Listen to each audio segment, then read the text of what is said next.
একজন ছাত্র তার অন্ধ উস্তাদকে বাড়িতে দাওয়াত দিল। তখন সেই উস্তাদ বলল, বাবা তোমাদের বাড়িতে দাওয়াত তো দিছো ভালো কথা, কিন্তু খাওয়াইবা কি? তখন সেই ছাত্র বলল, হুজুর অনেক কিছু খাওয়াবো, এর মধ্যে স্পেশালি আপনার জন্য সন্দেশ থাকবে। তখন সেই উস্তাদ বলল, বাবা বিদেশের কথা শুনছি, প্রদেশের কথা শুনছি, কিন্তু সন্দেশের কথা তো কোনোদিন শুনি নাই, সেইটা আবার কি জিনিস?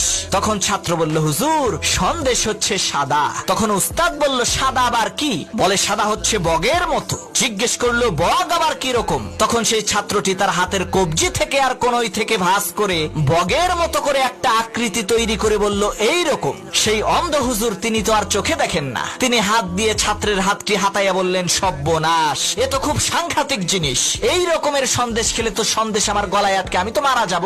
বাবা তোমার পায়ে ধরি মাফ চাই, তোমার সন্দেশ তুমিই খাও, আমি তোমাদের বাড়িতে দাওয়াত খেতে যাব না। So Broski, my twin, is my bestie. He got me said I got a blessing. I swear he's gassing me up. There's no way in hell I see you passing me up.